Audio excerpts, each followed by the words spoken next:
Assalamualaikum warahmatullahi wabarakatuh. Selamat datang di channel kami, Bisikan Gaib. Karena di setiap bisikan terkadang ada misteri yang menarik.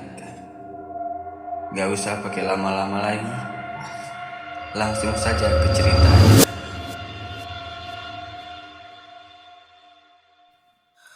Kriwil adalah seorang laki-laki yang berumur sekitar 22 tahun. Kesehariannya ialah memulung botol-botol bekas atau kardus untuk bertahan hidup. Karena kerasnya ibu kota dan minimnya lowongan kerja membuat dia terpaksa menggantungkan hidupnya di hasil mulung. Maklum saja, karena dari pendidikan dia hanya lulusan sekolah dasar atau bisa disingkat SD. Jadi agak sulit untuk dia mendapatkan pekerjaan dari ijazah yang hanya tamatan SD. Di suatu hari, di saat dia sedang asik memulung, tiba-tiba dia mendengar ada suara panggilan. Lalu dia menengok. Ternyata yang memanggil adalah temannya sewaktu dulu masih kecil. Nama temannya adalah bernama Firul.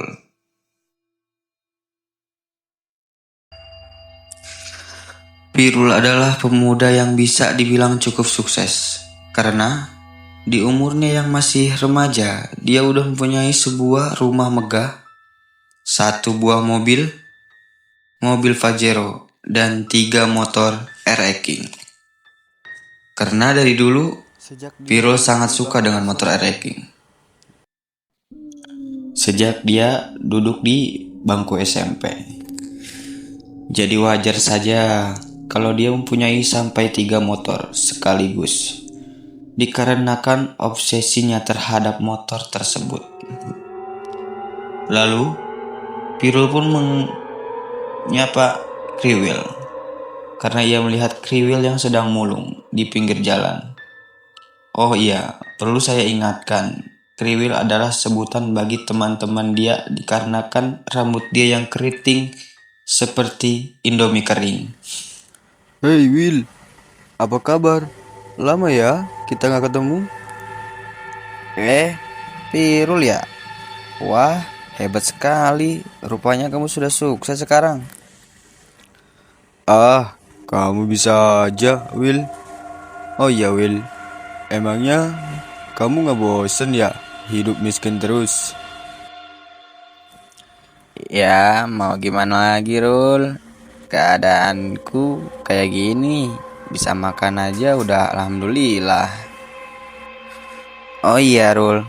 Kamu kan udah sukses. Sekarang bagilah resep rahasianya. Biar aku juga bisa ngerasain hidup sukses kayak kamu. Oh iya, Rul. Sebenarnya kamu kerja apa sih, Rul? Kok bisa cepat sukses seperti sekarang? Tanya Kriwil kepada Pirul. Apa? Kerja? Aku gak kerja Will. Males amat suruh kerja. Mending tidur di rumah. Hah? Nggak kerja?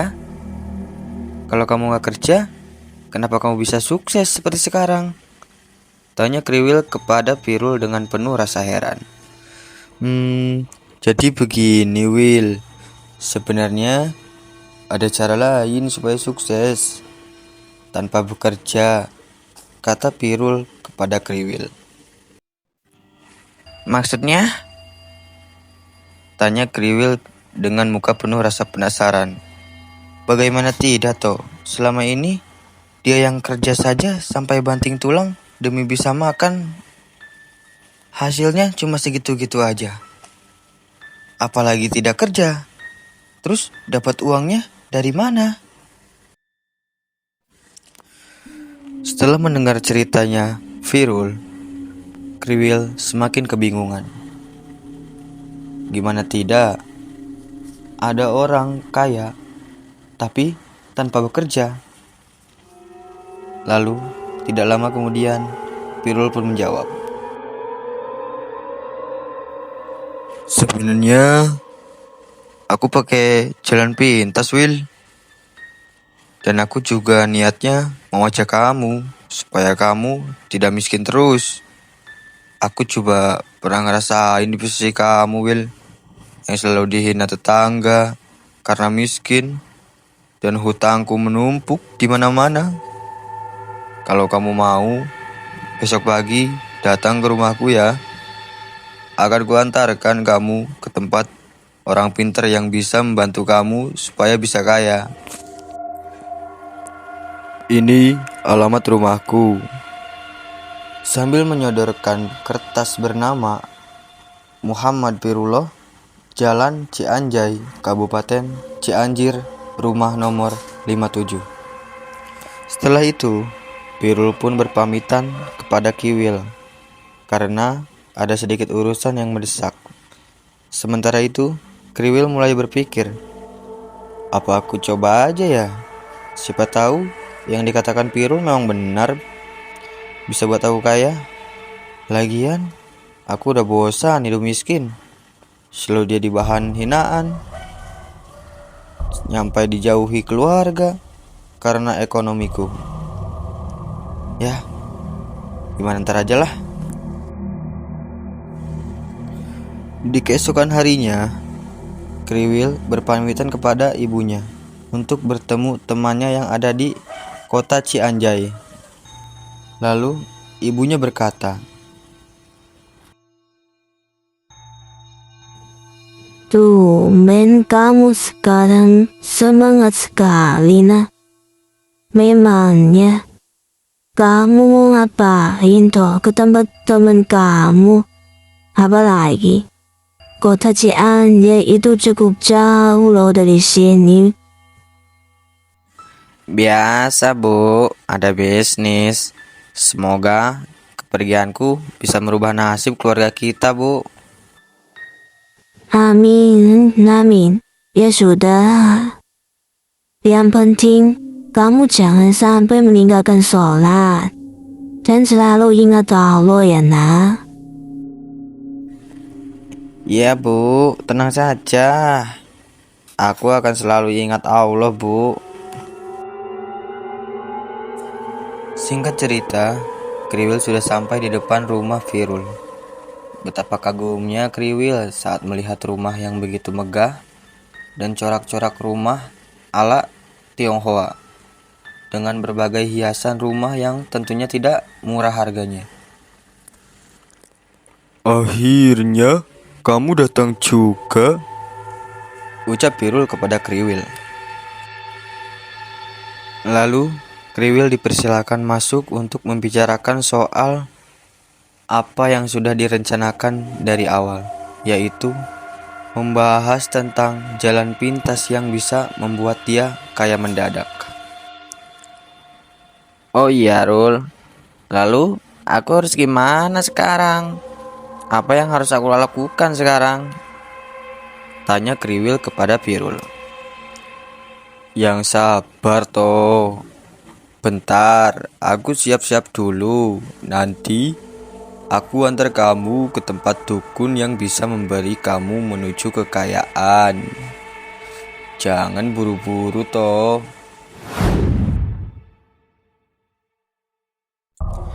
Singkat cerita, Kriwil dan Pirul berangkat ke tempat dukun tersebut menggunakan mobil Pajero milik Pirul. Rupanya rumah dukun tersebut sangatlah terpencil. Pasalnya, mereka harus melewati hutan dengan pohon-pohon beringin yang tinggi menjulang, membuat bulu kuduk Kriwil berdiri saat dia melewati hutan tersebut. Nah, kita sudah sampai. Ucap Pirul sambil turun dari mobil, lalu berjalan ke halaman rumah dukun tersebut.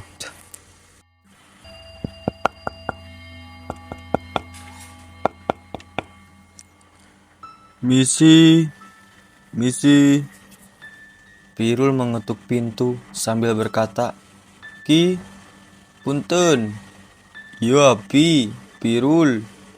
Kalau diartikan ke bahasa Indonesia, Kek, permisi. Ini aku Pirul. Lalu, pintu pun terbuka secara perlahan. Muncullah seorang kakek parubaya sekitar umur 70 tahunan. Dan kakek tersebut mempersilahkan masuk mereka berdua.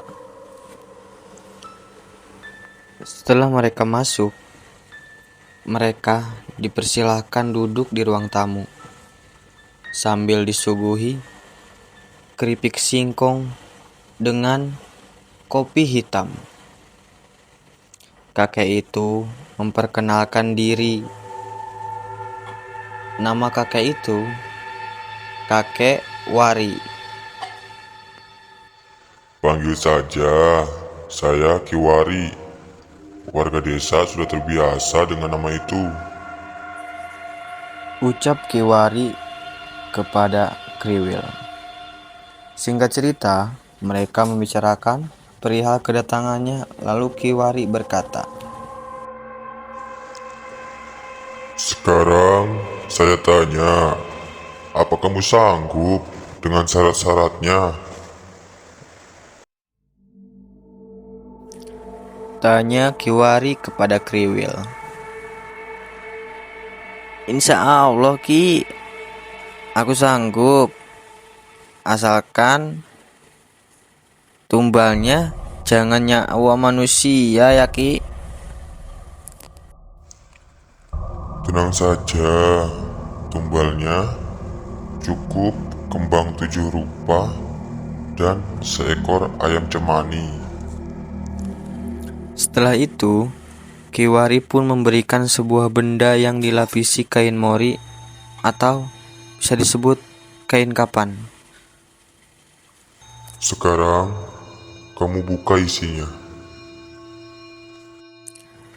Lalu Kriwil membuka kain tersebut dan di dalamnya berisi seperti boneka dengan rambut panjang seperti fosil manusia mini dengan 2 gigi runcing panjang seperti taring.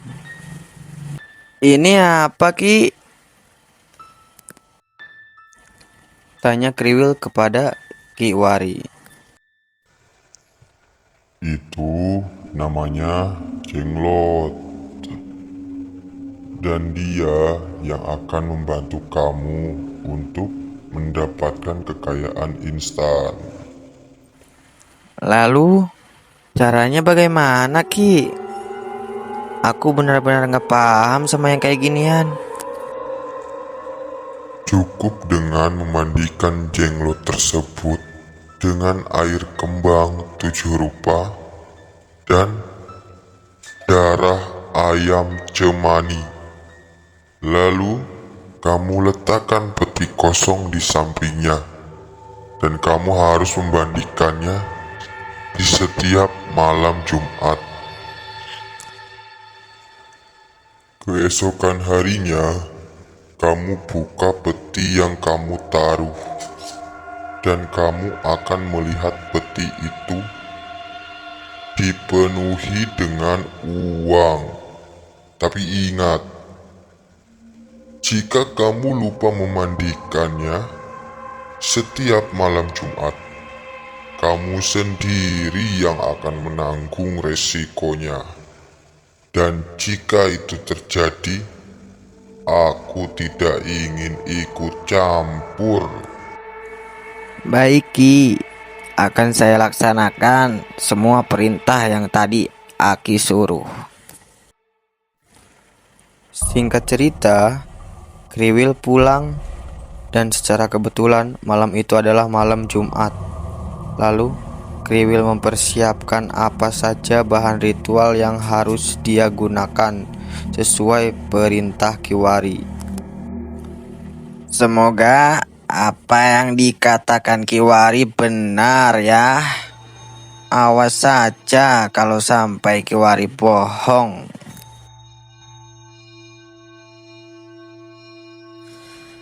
Ucap Kriwil dalam hatinya. Dan benar saja, di keesokan harinya, Saat Kriwil cek peti di dalamnya sudah berisi uang pecahan 100 ribuan memenuhi peti. Saking senangnya ia sampai lupa apa yang dikatakan ibunya atau nasihat ibunya untuk jangan meninggalkan sholat 5 waktu dan selalu ingat Allah. Hahaha, aku kaya. Akhirnya aku bisa merasakan menjadi orang kaya.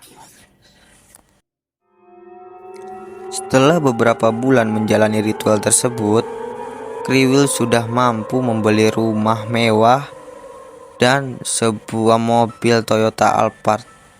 Saking senangnya Kriwil dengan kekayaannya, dia pun lupa untuk memberi sesaji dan tidak memandikan jenglot setiap malam Jumat lagi. Pada malam harinya, saat Kriwil tertidur dan bermimpi didatangi sosok makhluk tinggi, besar, dan bulu yang menutupi di setiap tubuhnya. Makhluk itu berkata, Apakah telah lupa dengan perjanjian itu, wahai manusia? Kamu akan merasakan akibatnya karena telah lupa akan janjimu.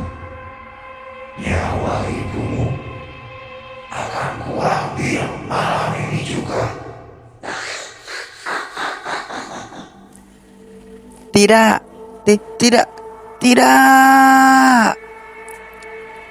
Kriwil pun terbangun dengan napas yang tak beraturan dan keringat di dahi yang terus menetes. Kriwil pun bergegas berlari menuju kamar ibunya. Betapa terkejutnya dia saat melihat ibunya sudah terbujur kaku dengan mulut menganga dan mata yang melotot menatap ke arah atap-atap langit. Seolah-olah sebelum ibunya meninggal, kemungkinan ibunya sempat melihat hal yang sangat mengerikan. Dengan air mata yang terus menetes, Kriwil berkata dengan penuh haru, "Maafkan aku, Bu. Aku benar-benar menyesal telah membuat perjanjian dengan makhluk itu. Maafkan aku, Bu." Setelah itu, secara beramai-ramai, tetangga pun mulai mendengar rintihan dari Kriwil, dan warga pun mulai berdatangan satu persatu.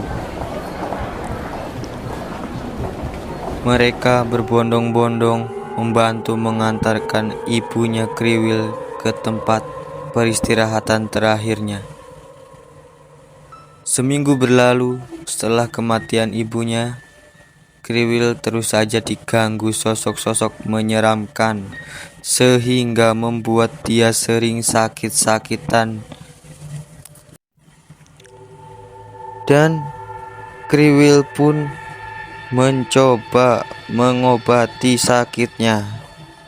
Dia pergi ke rumah sakit untuk berobat, dan dia di sana bertemu dengan dokter yang bernama Dokter Ajis yang sering ia datangi. Dia berkata, "Dok, tolong dok, periksakan saya dok. Setelah saya beberapa kali berobat, bukan sembuh yang saya dapatkan dok. Malah penyakit saya tambah parah dok. Kenapa ya dok ini?" Lalu Dokter Ajis pun berkata, "Bentar ya Pak, saya periksakan dulu. Apa penyakit Bapak? Bapak yang tenang dulu ya Pak. Saya mau menyiapkan alat-alatnya dulu." Setelah beberapa saat dokter memeriksa Kriwil dan akhirnya dokter pun selesai memeriksanya. Lalu dokter berkata, "Bapak yang tabah ya Pak. Sebenarnya saya nggak enak mau ngomongin ini. Tapi mau gimana lagi, ini udah terjadi Pak. Bapak yang tabah ya. Sebenarnya Bapak mengidap kanker. Jadi setiap bulan Bapak harus rutin ke rumah sakit untuk mengecek kondisi Bapak. Dikarenakan kanker sudah cukup parah Pak. Benar-benar parah." Sambil menangis, Kriwil pun berkata kepada Dokter Ajis,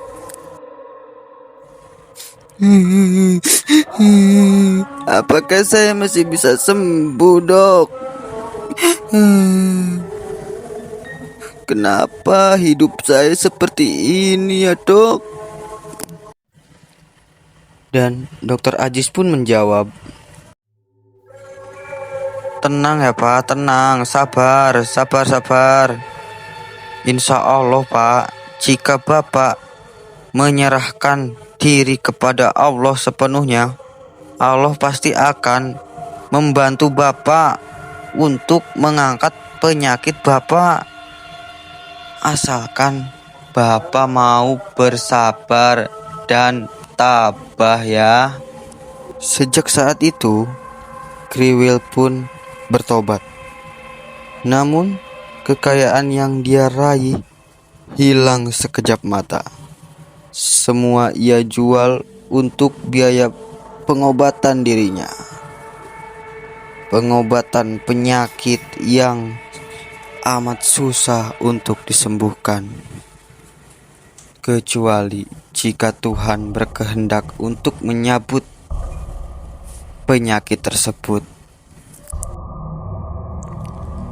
Sebenarnya, walaupun Kriwil sudah kehilangan semuanya, gangguan itu masih selalu menghantui Kriwil. Sampai suatu saat dia mendengar ada seorang kiai yang cukup hebat, yang sering menangani hal-hal gaib seperti ini. Namanya Kiai Teguh, dan seorang istrinya yang setia menemani Kiai Teguh, yaitu bernama Umiwati. Lalu mereka pun diundang untuk mencoba mengusir makhluk yang sering mengganggu Kriwil. Kiai tersebut berkata, Sepertinya makhluk yang sering mengganggu Pak Kriwil sudah menyatu dengan Bapak. Makanya dia sangat kuat dan susah untuk dilepas, Pak. Dan makhluk itu pula yang sudah menggerogoti kesehatan Pak Kriwil. Tapi semuanya akan saya coba semaksimal mungkin untuk mengusirnya. Karena sesungguhnya, Pak, kekuatan makhluk itu tidak akan mampu melawan kekuatan Allah Subhanahu wa Ta'ala. Jika Tuhan berkehendak, penyakit apapun pasti bisa sembuh. Umi, ambilkan Bapak air 1 gelas saja. Lalu Umiwati pun menjawab, Baik Abi, sebentar. Umi ambilkan dulu airnya. Setelah air itu dibawa oleh Umiwati dan diserahkan kepada Kiai Teguh, lalu Kiai Teguh mendoakan air tersebut. Setelah itu, beliau berkata, Sekarang, minumlah air ini, tapi jangan Bapak habiskan. Sisakan setengahnya. Setengahnya itu Pak Kriwil usapkan ke bagian badan Bapak yang sakit. Insya Allah, Bapak bisa sembuh atas izin Allah. Dan benar saja, setelah beberapa bulan berobat ke Kiai Teguh, kondisi Pak Kriwil perlahan mulai membaik dan gangguan makhluk mengerikan sudah tidak pernah mengganggunya lagi. Lalu, jenglot yang Pak Kriwil sudah dia simpan selama ini, ia serahkan ke Kiai Teguh untuk dimusnahkan. Setelah kejadian itu, Kriwil akhirnya sadar kekayaan dunia hanya sementara, itu pun hanya titipan Tuhan, karena hanya imanlah yang kelak akan ia bawa menuju alam selanjutnya, yang tentunya alam yang abadi. Sementara itu, Pak Kriwil mendengar bahwa temannya Firul yang telah menjerumuskannya ke dalam hal-hal mistis yang telah ia lewati tewas akibat mobilnya mengalami kecelakaan. Mobil dia menabrak kontainer hingga hancur dan kepalanya pecah terlindas truk kontainer. Sekian dan terima kasih yang telah setia mendengar channel Bisikan Gaib. Saya undur diri. Wassalamualaikum warahmatullahi wabarakatuh.